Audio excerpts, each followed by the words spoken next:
Hello everyone, my name is Oleg Skulkin. I'm head of digital forensics and malware analysis lab at Group IB. My team is responding to a lot of attacks worldwide. And of course, a lot of such attacks nowadays are related to human-operated ransomware. So let's try to understand why it happens, why such attacks are so prevalent. So, first of all, it's still #1 threat for almost any organizations. In fact, threat actors just don't care about who they're attacking. They may attack hospitals, they may attack government entities, and of course, they attack a lot of businesses. So, as all they think about is money, so if organization can pay, then it will be a victim of a ransomware attack most likely. Of course, if it's not well protected. So, talking about a ransomware attack, we must say that the number of such attacks increased in 42% since the beginning of 2021. Of course, such increase isn't that big as we saw in previous year, but previous year it was like the second pandemic. And the fact that the number of such attacks still increases is very important both for cybersecurity community and for various organizations as well. As we already said, that any organization can be a victim of a ransomware attack. So, talking about ransom, an average ransom in 2021 is $247,000. Of course, it's just average. In some cases, threat actors may ask for just, for example, 50,000, but in other cases, they may ask for millions. If we are talking about some public incidents, then we may remember one of the recent incidents by Hive Gang. They attacked MediaMarkt and asked for $240,000 million as a ransom. So, of course, even if you are following the news, you heard about a lot of arrests that are related to ransomware attacks.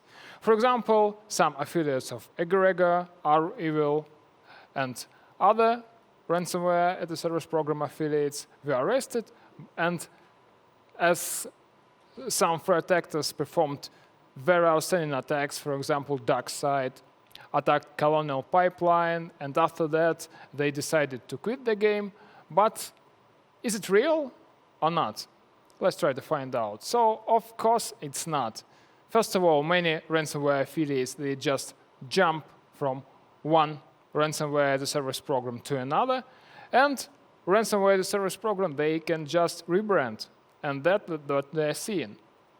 And, of course, there are some examples. Let's start from Everdon, that's rebranded to Heron. Doppelpaymer, that's associated with ILCorp, or at least to some of threat actors that used to be a part of ILCorp. They also closed their ransomware service program, but very soon we saw threat actors with very similar dedicated leak site and very similar tactics, techniques, and procedures. And this was Grief, or Pay or Grief ransomware.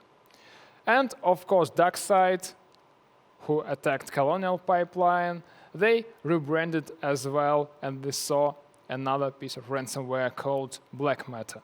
Okay, let's look at tactics, techniques, and procedures that were used by threat actors in 2021. Let's start from most common initial access technique. First of all, let's discuss external remote services. This technique is extremely common because compromised VPN accounts and servers with RDP access with big passwords are extremely common for ransomware attacks. If we are talking about RDP servers, then it's quite easy to get access to them. So even unskilled threat actors like Krylog or Harmor ransomware, they use such servers in their attacks. But at the same time, even notorious threat actors like Black Matter and R-Evil, still in some cases they use the same technique to get into the network. Talking about compromised VPN accounts, as many people still work remotely and they need to obtain access to the infrastructure they use day by day, so they quite often use various VPNs, and unfortunately many organizations don't think about security, so there is no multi-factor authentication, and if threat actors or initial access brokers compromise such accounts, then it's quite easy for threat actors to get access to internal network and then elevate privileges and start moving laterally to collect data and to deploy ransomware. So the next technique is phishing. Again, it's very, very common. We already saw that banking Trojans started to be used in human-operated ransomware attacks last year, but this year almost all Trojans that are on the market are used in such attacks. Qbot, TrickBot, IcedID, Bazaar Loader, all these bots are being used to gain initial access to the network. Also, TrickBot operators that are related to Conti and Rook ransomware, they try to rebuild Emotet botnet to use it even more extensively to gain initial access to various networks. Last but not least is exploiting public-facing applications. Still, we see a lot of vulnerabilities that are discovered. Microsoft Exchange is a good example. Multiple vulnerabilities were discovered this year. And of course, almost immediately, such vulnerabilities first started to be used by Conti ransomware affiliates, and then it was used by Qbot to compromise Exchange servers and use it to deliver their spam campaigns. Talking about vulnerabilities, it's not only about obtaining the initial access. Vulnerabilities also used to, for example, elevate privileges, or, for example, to even move laterally or get access to domain controller, the main target of threat actors when they are talking about corporate networks. So just one vulnerable host may give affiliates all they need. A good example is zero-logon. So using this vulnerability, threat actors may get access to domain controller immediately after they gain, for example, initial access to one of the hosts. Another example is Eternal Blue, very common vulnerability that was used by WannaCry back in 2017. But still, in many organizations, there are servers or hosts that are vulnerable, and this vulnerability still allows threat actors to gain access to various assets. Okay, I think it's quite clear how threat actors gain the initial access, but still, it's not all. Initial access is just initial access. They still need to do quite a lot when they get into the network, so they can, for example, find the data that's interesting and that can be exfiltrated, or, for example, to deploy ransomware, the final goal of such attacks. So let's look at the most common post-exploitation techniques. So how we collected this information? So this information is based on our own incident response engagement. So during every incident response engagement, we collect various pieces of data so we can reconstruct attack and help our clients to understand how it happened, what exactly happened, if data was exfiltrated, and provide them, of course, with recommendations of how to improve their security and how to detect such malicious activities much better. So we collected data about techniques that was used by threat actors based on our reporting and based on our incident response engagement, and calculated it, and here is the list of most common techniques that we saw during investigations of human-operated ransomware attacks. So let's learn a bit more about it. So first of all, it's command and scripting interpreter. Of course, it's extremely common because during various types of the attack lifecycle, threat actors still use various command and scripting interpreters. A good example is Windows command shell. So it can be used, for example, to remove volume shadow copies. It can be used to download something from C2 server. And in general, threat actors use batch script quite often. So that's why Windows command shell is extremely common. Same can be said about PowerShell.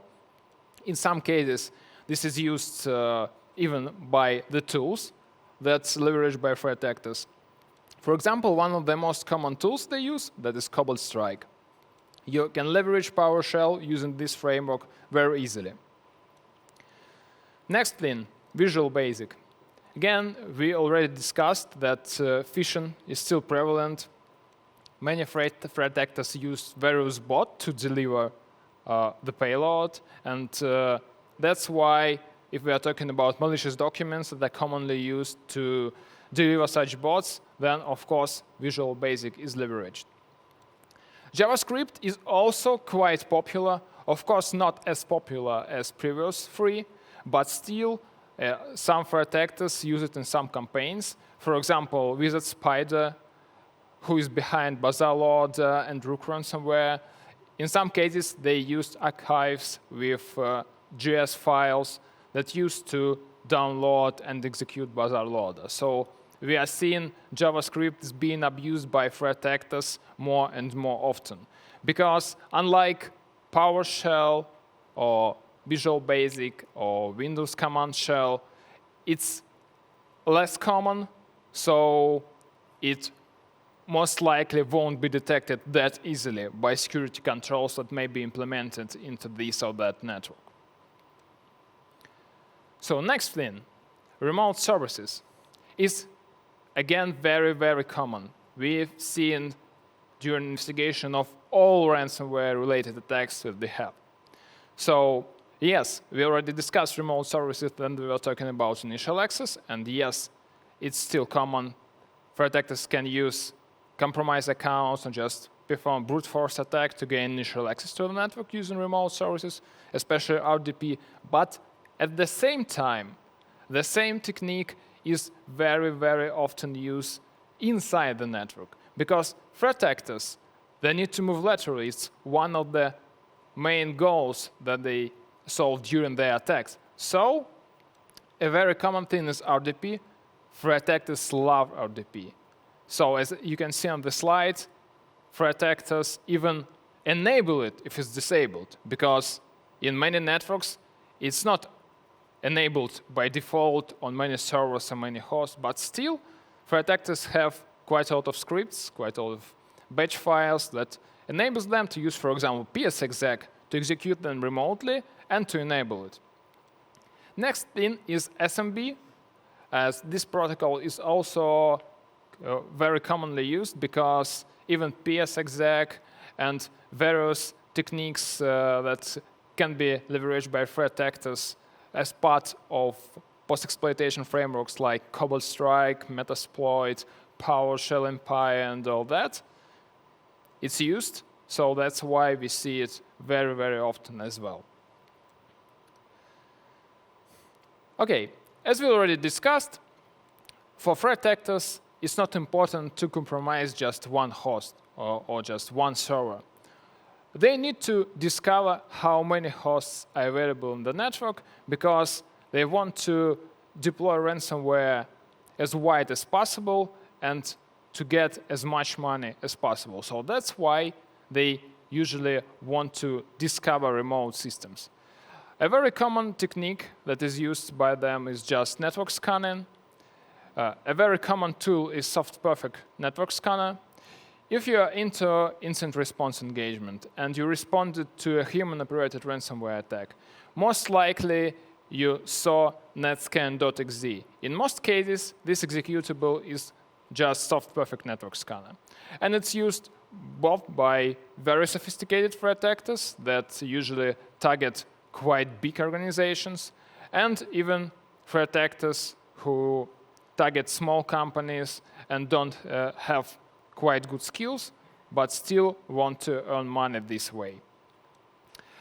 Other examples include advanced IP scanner and K-port scan. So these two tools are usually used by low-skilled threat actors who usually get initial access via brute forcing public-facing RDP servers. If we are talking about outstanding targets, then as there are usually Active Directory environments, then threat actors use tools to perform reconnaissance of such environment. A very common example is ADFIR. So this tool was used by state-sponsored threat actors, but recently we are seeing more and more being used by cybercriminals, including various ransomware affiliates. Another tool that, for example, we saw during investigation of R-Evil and Hive ransomware attack is AD-Recon. That is PowerShell tool that can be used to profile Active Directory as well. Okay, still, many companies have at least some defenses. Many operating systems nowadays have built-in anti-malware tools, but of course, such tools can be disabled very easily.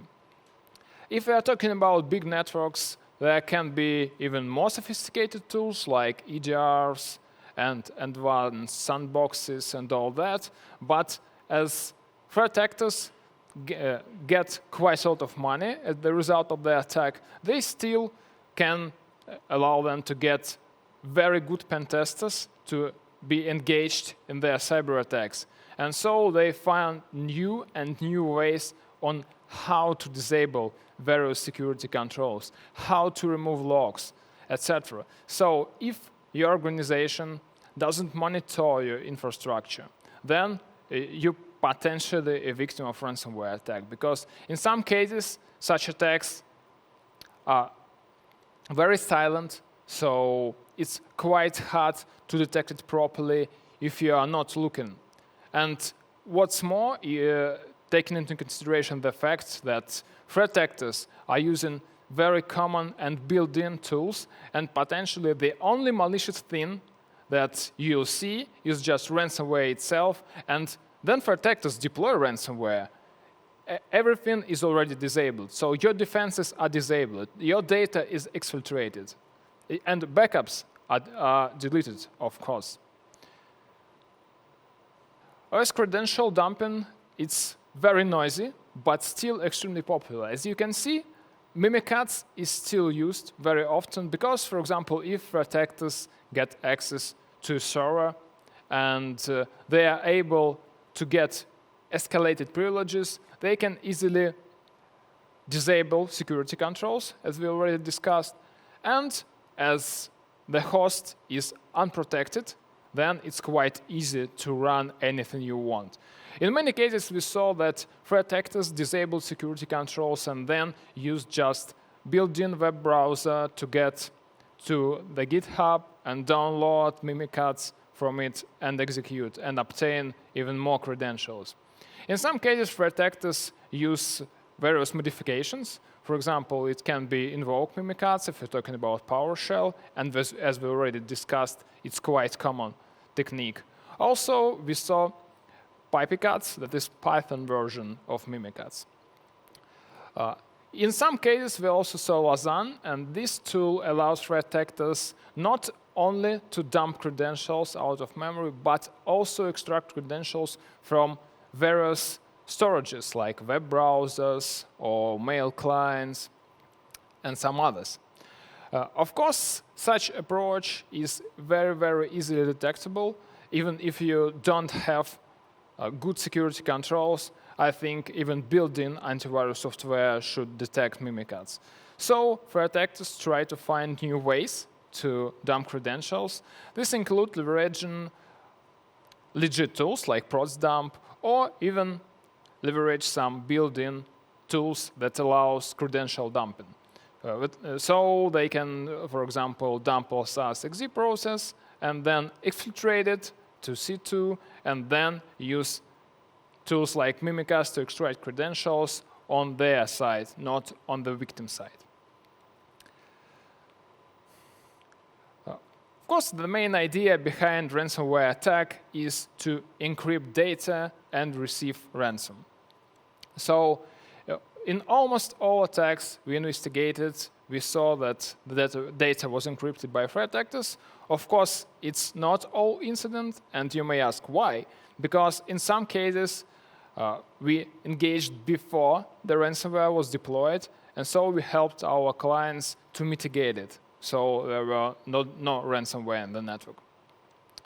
Of course, there are quite a lot of ransomware service programs, and nowadays it's very easy for threat actors to get a piece of ransomware. They just can get it and just pay a few percent from their ransom to ransomware as a service program runners. But some threat actors don't even use ransomware because you may just use what's available, like BitLocker. We saw a few incidents where threat actors just used built-in full disk encryption software, this BitLocker, to encrypt the servers and ask for ransom. Some other threat actors use Descriptor. It's similar software, it's open source, and it can be used to encrypt the whole disk.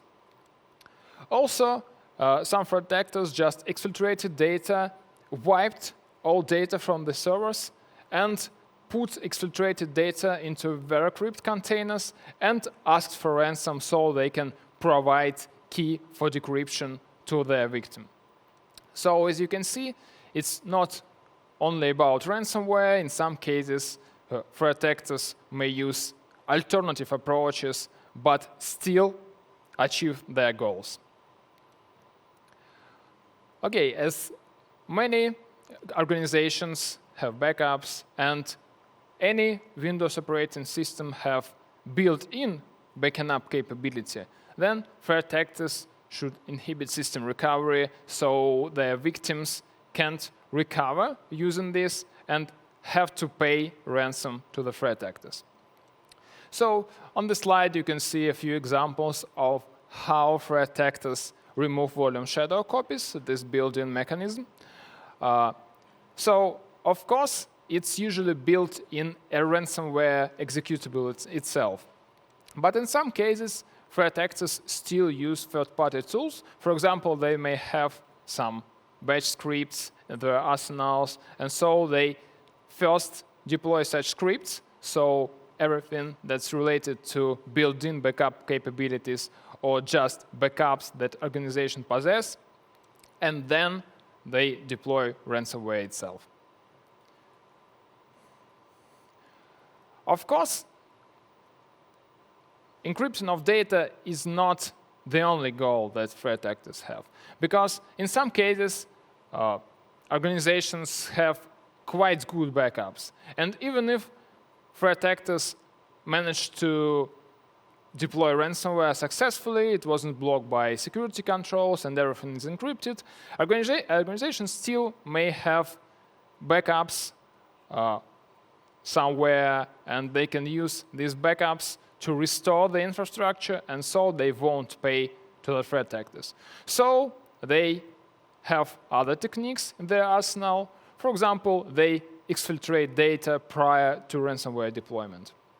And if the victim refuses to pay ransom, then they post this data on a dedicated leak site. So in some cases, threat actors just ask another ransom for deletion of data, so some victims have to pay twice. So first payment is for data decryption, and the next payment is for removing exfiltrated data. So commonly, they use just public cloud services like Mega to exfiltrate data or DropMe files. And a very common tool for this is rclone that's configured to such services, and so it can be used for data exfiltration from, for example, file service or something like that.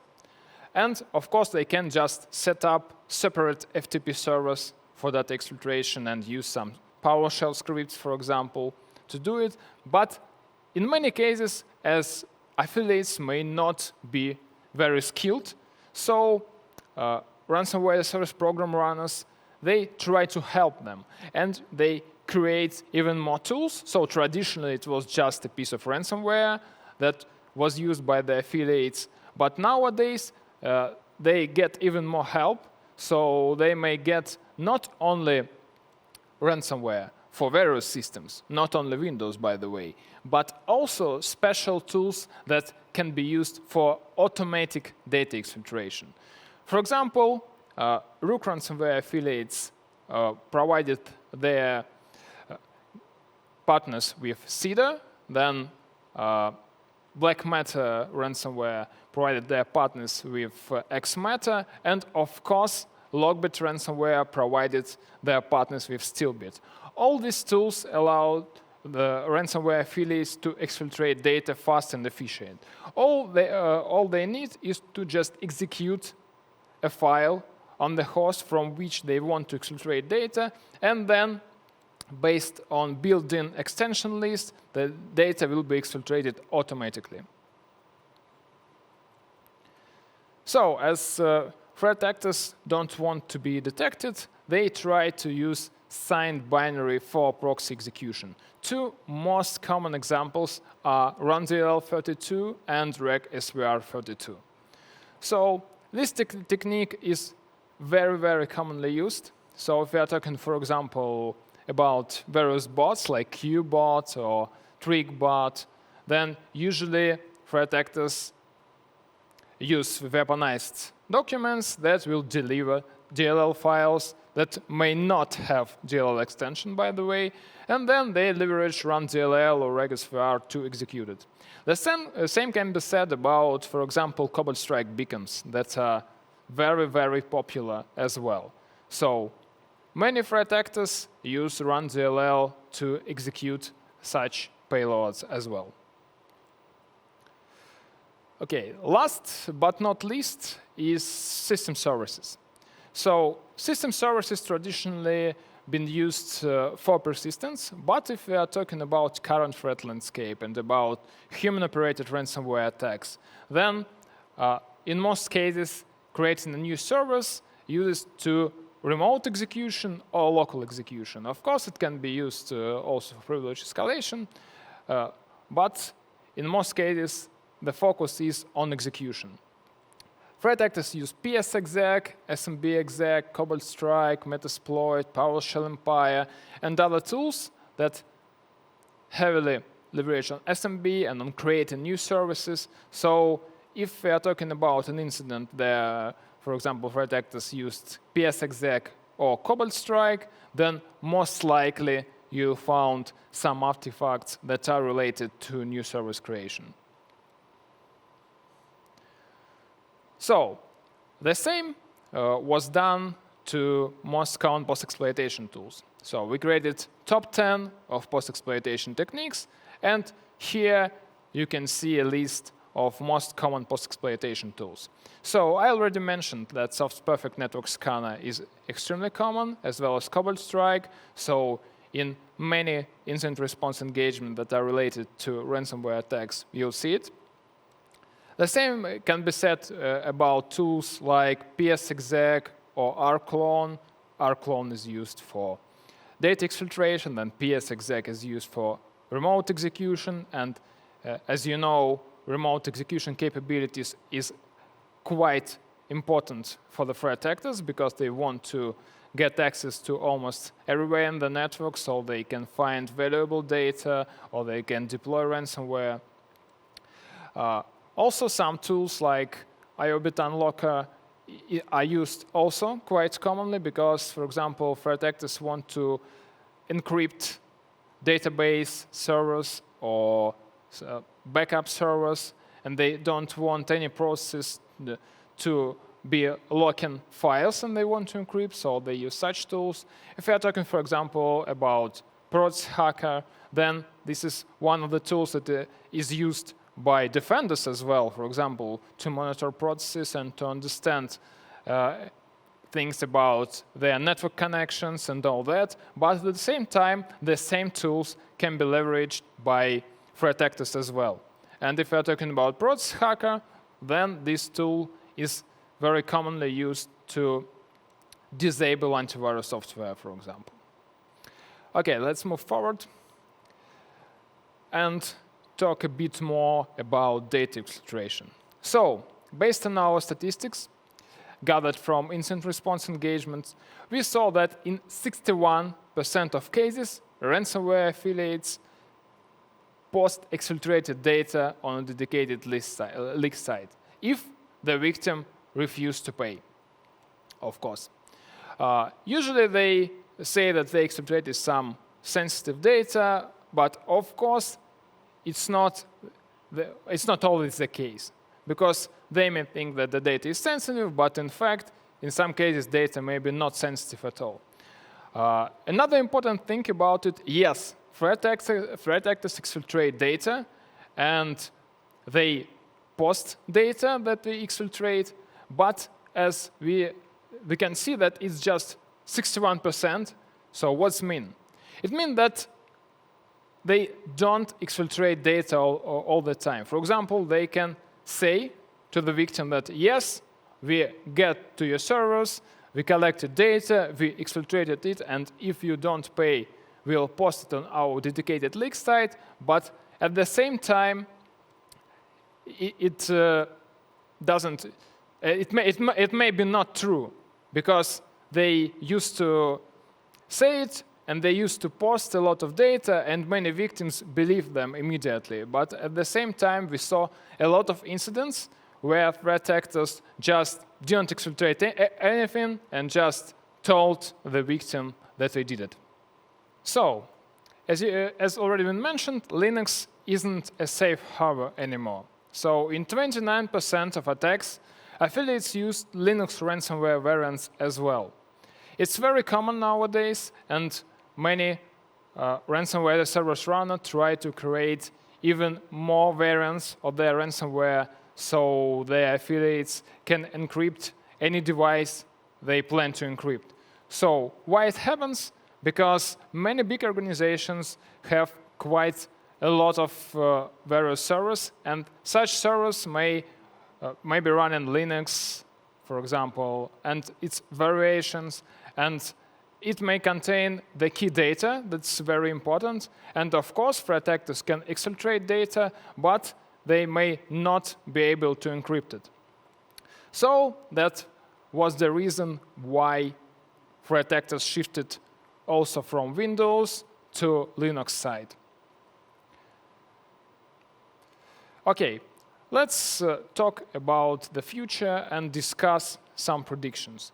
So first of all, it's sophistication growth, because there are quite a lot of ransomware attacks we see, and many organizations try to do something with it, and it makes lives of cyber criminals, of ransomware operators, a bit more difficult. So that's why they need to improve their skills to still be able to attack various organizations worldwide. Also, as they have more and more experience attacking even small targets, but then it helps them to grow their sophistication, and more ransomware affiliates are able to attack bigger and bigger organizations. The next thing is more private ransomware service programs, as such programs were banned from underground forums, and they even have to create their own forum devoted to ransomware only.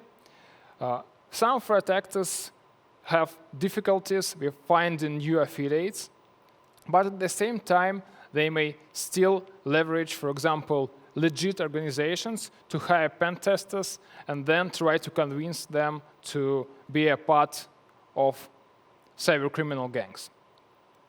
Next thing is focus on data exfiltration. The fact that many organizations nowadays trying to be well protected especially against human-operated ransomware attacks, then it may be from hard to impossible for ransomware affiliates to achieve their final goal, to deploy ransomware. So that's why many of them may just focus on data exfiltration part, and they just use it for extortion. So there is no ransomware deployed, but still, as they exfiltrated data, then they can get money from the victim for removing such data from their service. As I already mentioned, threat actors already attack Linux-based system, and they may be even more prepared for hybrid infrastructures, because really big organizations also have quite a lot of assets in the cloud, and we potentially will see more attacks that target such parts of an infrastructure as well. Last but not least, threat actors are using even more tailored approach for key targets. For example, REvil used a few zero-day vulnerabilities to attack KCS clients. This example showed us that threat actors, even cybercriminals, in some cases may have advanced capabilities and have access to even zero-day exploits. As you can see, such attacks becoming more and more sophisticated, and we, as defenders, and of course organizations, must be well protected and be ready to such attacks. That's all. Thank you for attending.